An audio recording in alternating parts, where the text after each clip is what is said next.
Hey guys, welcome to our first podcast of JPL. Your co-host, Mel Bells, Princess, Han Solo, Dan Can.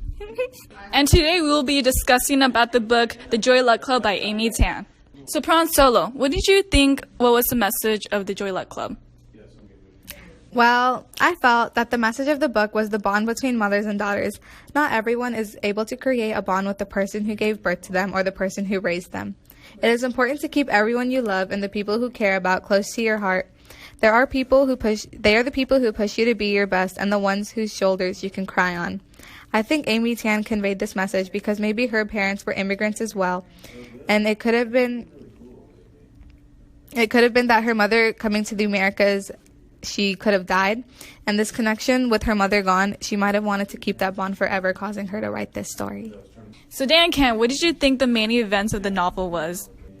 The Joy Luck Club describes the lives of 4 Asian women who fled China in the 1940s and their 4 very Americanized daughters. The novel focuses on Jing Mei Jun Wu, a 36-year-old daughter who, after her mother's death, takes her place at the meetings of a social group called the Joy Luck Club. As its members play mahjong and feast on Chinese delicacies, the older women spin stories about the past and lament the barriers that exist between their daughters and themselves. Through their stories, Jing Mei comes to appreciate the richness of her heritage. So, Pran Solo, if you could be a character in the book, what would you be? If I could be a character, I would be Jing Mei. At such a young age, she loses her mother and is forced to live life among their family friends. She was brave, and she knew that even though she couldn't be her mother, she just needed to fulfill the wishes that she left behind. As Jing Mei and the other immigrant mothers play mahjong, she learns about her mother and the person she used to be. And if I was Jing Mei, and if I could get the opportunity to meet a half-sister of mine or anyone who I knew wasn't related to me, I would. Jing Mei did an amazing job of playing her mother's role, and I hope to do the same when I grow up. So, Princess, how did you feel about the Joy Luck Club? I felt like Joy Luck Club was really confusing, especially how Mr. Nguyen assigned us different sections and how each section was another girl and her family. Overall, I thought that the stories were really interesting because my parents were also Asian immigrants. Although they came to the U.S. by plane with much luxury, unlike some of the families in Joy Luck Club, I definitely connected more to this book than any other book because of the daughters and how each of them had a burden on their shoulders. So, Dan Can, would you recommend this book? While reading the Joy Luck Club, it seemed very connectable. Growing up with strict families who knew the importance of their family's reputation, you understand that whatever you do in life will have an impact on the families you talk to and know. I enjoyed reading the 16 interwoven stories. They all connected with one another, having similar themes, symbols, and values. Throughout reading, I was able to connect this novel really well, making the book enjoyable and something I looked forward to read. This book is amazing, and I'd recommend it to anyone who asks me about it. Hey guys, so do you have any questions for Amy Tan? Well, I have a couple. 1, why did you decide to format the book where the book is focused on 4 major characters and alternated in each chapter? 2, was one of the relationships between each mother and daughter reflected off of your relationship with your mother? 3rd, since the book is sectioned off in 4 sections with 4 different stories for each mother-daughter, were some of the stories based on your life experience? 3rd, was each character based off of a real person that you are friends or someone you have met? 5, is each chapter trying to teach us lessons and how particular events can impact our lives? 6, is learning from your mistakes and passing the lesson to others is one of the reasons why you wrote the Joy Luck Club? So, Pran Solo, what do you think is the collective human experience?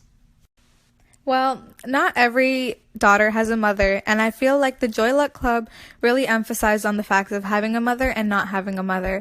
It's really hard to grow up and live a life without the guidance of a woman, and for Jing Mei to be able to grow up, have a steady job, and take care of her father, it was something that was really cool.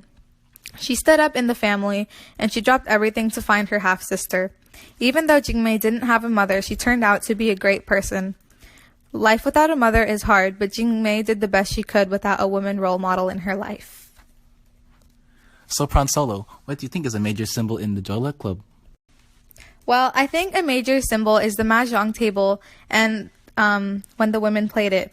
Jing Mei had to fulfill her mother's role at the table, but while she played, she learned about the person her mother was and her lifestyle back in Asia.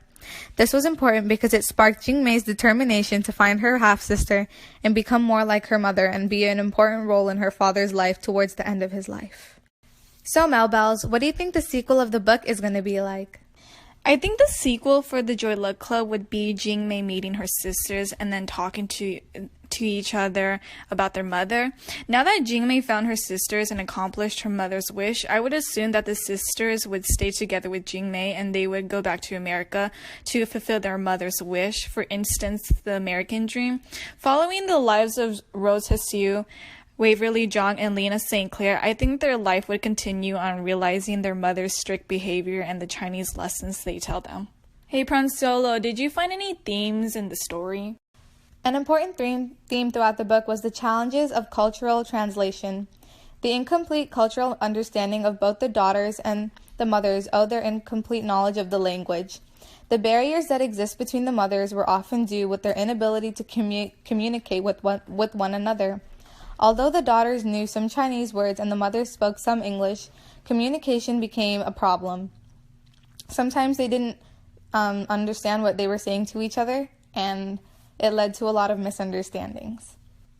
Another theme was the fact that the mothers had to misunderstand their daughters during their love lives. Not all mothers understood the value of love and felt that arranged marriages or being married to people of the same culture was more important and a tradition that they should keep. This caused misunderstandings between the families. Hey, Melbells, do you know what another theme is? Another theme would be sacrificing oneself. Although the mothers struggle to ensure their daughters the correct way of being aware of their surroundings, the mothers also sacrifice their lives to build a better future for their daughters. Sacrificing one's life emphasizes that love can surpass anything. Okay, thank you guys so much for listening in today, and I hope you can comment down below on how you felt about the podcast or anything you would like to say. Thanks for tuning in, and I hope to see you next time. Logging off, Melbells! Pran Solo. God. Princess.